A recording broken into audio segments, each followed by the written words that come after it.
A new car can feel affordable the moment you sign, then quietly cost you freedom for the next 5 years. Because the monthly payment can look small enough, while the real cost stays hidden behind it the entire time. And that is the trap, because both cars can get you to work, but only one may leave your future breathing room. So let's stop thinking like a buyer for one day and start thinking like an owner for 5 years. New cars are easy to want because they feel clean, predictable, polished, and somehow emotionally safer from the start. Used cars feel different because even a good deal can carry that little whisper of, "What if something goes wrong?" But this decision is not really about cars. It is about how much expensive comfort you want to finance. The first trick is simple, because the conversation gets pulled toward monthly payment before total ownership ever get examined. Stretch the loan long enough, and almost any car starts looking manageable, even while becoming much more expensive overall. That is why something can feel cheap this month and still be a bad deal for your next 60 months. Then the invoice starts collecting extras, and suddenly the number you imagined is not the number you are paying. Because the sticker price is just the invitation, and the out-the-door cost is the number that actually matters. Newer cars usually bring higher insurance too, because insurers are protecting a more expensive thing from more expensive damage. To be fair, part of that higher cost is peace of mind, and peace of mind does have real value. So if you really want the truth, you have to compare the whole ownership stack, not one shiny moment. Imagine two people with the same job, the same commute, and almost the exact same financial goals. The first gap is obvious, because the new car starts higher before the ownership story has even begun. And the more expensive car often demands a bigger chunk of your savings before the journey even starts. Borrow more at the start, and you give interest a much bigger surface to attach itself to. Interest does not just cost you once, it taxes your decision again and again every single month. So the monthly payment is just one step, while the total amount paid keeps climbing much higher in the background. But even after all of that, the biggest cost still has not arrived yet, and it is depreciation. The moment a new car becomes used, part of what you paid simply evaporates into the air. That first year is where new cars often lose value fastest, and buyers usually feel that only later. The loss keeps going after that, but the early hit is usually the part that hurts the most. Buying used often means someone else already paid for the sharpest part of that disappearing value. That is why a used car can look less exciting up front and still age better financially over time. And if you try to switch cars too soon, the resale number can feel like a punch to the stomach. Sometimes the loan stays bigger than the car itself, and that is where a normal purchase turns into a trap. When you owe more than the car is worth, changing plans becomes hard, expensive, and emotionally exhausting. With a cheaper used car, you often reach financial breathing room sooner and regain flexibility much faster. For many people, depreciation becomes the biggest cost they never truly felt on the day they bought the car. And once you stack every cost together, the expensive choice gets heavier in more ways than buyers expect. Because after purchase day ends, the yearly drag begins, and that is where the difference keeps compounding. Insurance alone can quietly widen the gap, especially when the newer car carries higher replacement costs and risk. The more expensive car can also trigger bigger taxes, which means you start deeper in the hole immediately. Even the boring paperwork can cost more when the car itself starts out with a higher value. Expensive purchases also attract expensive add-ons, and dealerships are excellent at making those extras sound necessary. A prepaid plan might feel safe, but it can also quietly push the real price even higher. None of the extras look deadly alone, but they love to pile up on already expensive decisions. Better fuel economy can help, but it does not magically erase a much bigger starting price.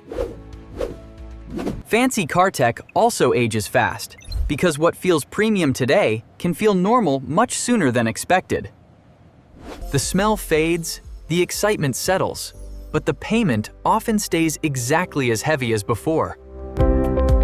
Part of the appeal is status too, because cars can quietly become emotional proof that you are doing well. But the moment a transportation purchase starts buying identity, the financial math usually gets worse. Comfort is real, but comfort also has a price, and some buyers pay luxury rates for ordinary relief. Now, to be fair, used cars are not automatically better, because buying the wrong one can absolutely hurt you. The fear is simple, because nobody wants to save on price and then get wrecked by surprise repairs. But a bad used car and a smart used car are not remotely the same financial decision. In many cases, the sweet spot sits a few years in, after the early value cliff, but before serious aging. Service history matters, because records turn a used car from mystery into something much more understandable. See how clean these battery terminals are. That's a good sign. Exactly what we look for when checking the electrical system.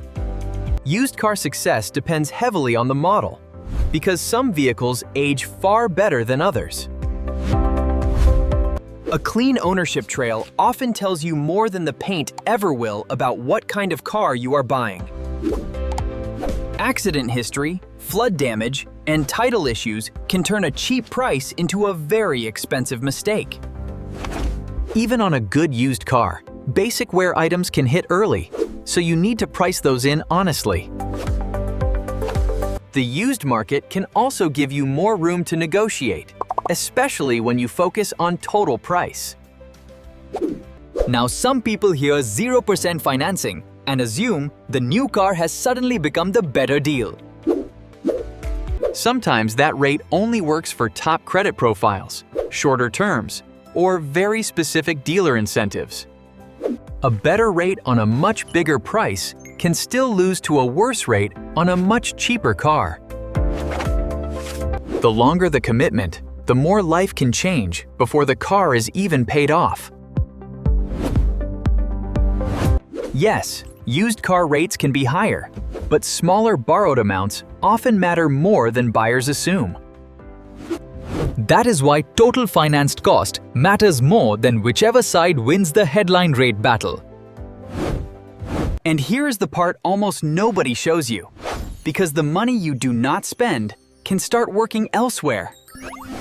The upfront gap between new and used does not just disappear. It can become emergency cash or invested growth. Once you let that difference compound, the cheaper car starts buying you something far more valuable than a dashboard. Even the monthly gap can matter, because small, consistent differences are exactly what real wealth grows from. So let's make this real and follow two almost identical people who simply choose different cars. Same salary, same rent, same fuel use, same basic life, and only one major difference between them. The new car buyer starts every month with a heavier fixed cost before food, saving, or flexibility even enters the picture. The used car buyer still pays, but the monthly burden leaves noticeably more room for normal life. Add insurance on top, and the gap often gets wider than people realize when they first shop. The used buyer may face more maintenance uncertainty, but the new buyer pays a premium to avoid that uncertainty. And even after budgeting for repairs, the cheaper used option often still wins on total monthly cash flow. That extra room can become an emergency fund, which matters far more than a nicer badge on the hood.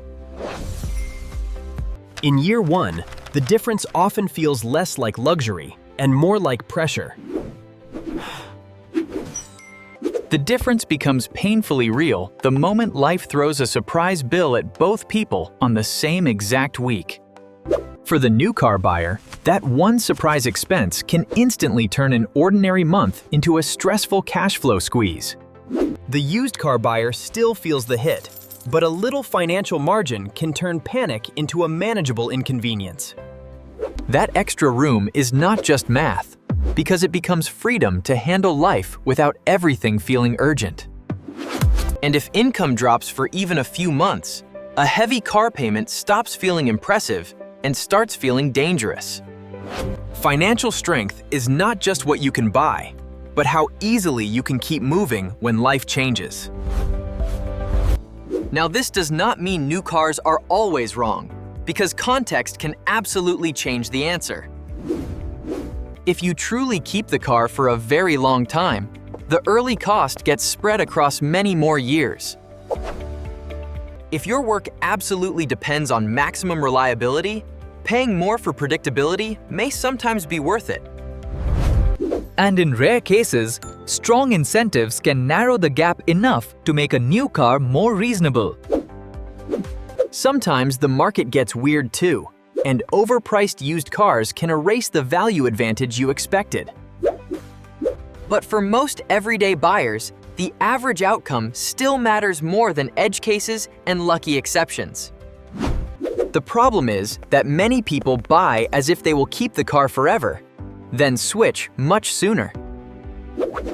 And if you exit early, the new car buyer often eats the most expensive part of the ownership curve. Low repairs on a new car sound great, but tiny repair savings do not erase huge depreciation losses. When you compare both categories together, new often still loses because depreciation is simply that heavy. And saying all used cars are money pits is just as wrong as saying all new cars are smart. With used cars, the skill of choosing well matters far more than the simple label of used. Safety absolutely matters, which is why the answer is not old versus new, but well-chosen versus careless. Many recent used cars still offer strong safety features, especially if you shop with standards instead of assumptions. A smart used car usually means reasonable age, predictable history, good reliability, and a price that still makes sense. The best value often sits in that boring middle ground where the car is proven but not worn out. So instead of asking what feels better, let's build a decision system that actually protects your money. First, look at your full transportation budget, not just the payment the seller wants you to stare at. Because the payment is just the loudest number, while the quieter costs keep draining you from every side. Second, get real insurance quotes before you shop, because your assumptions can be wildly wrong. Third, arrive with financing power, because pre-approval keeps the deal from controlling you emotionally. Fourth, negotiate the total price first, because monthly payment conversations are where expensive mistakes hide best. Fifth, run the 5-year math yourself, because clarity feels different when the totals sit in one place. And keep your resale estimate conservative, because optimism is one of the easiest ways to fool yourself. For a used car, add a repair buffer on purpose, because smart planning beats wishful thinking every time. Try not to stretch the loan too far, because long terms often turn affordability into a very expensive illusion. A cheaper car can quietly protect bigger goals, like a home down payment, investing, or simply peace of mind. The problem is that car status is visible, while financial breathing room grows quietly where almost nobody notices.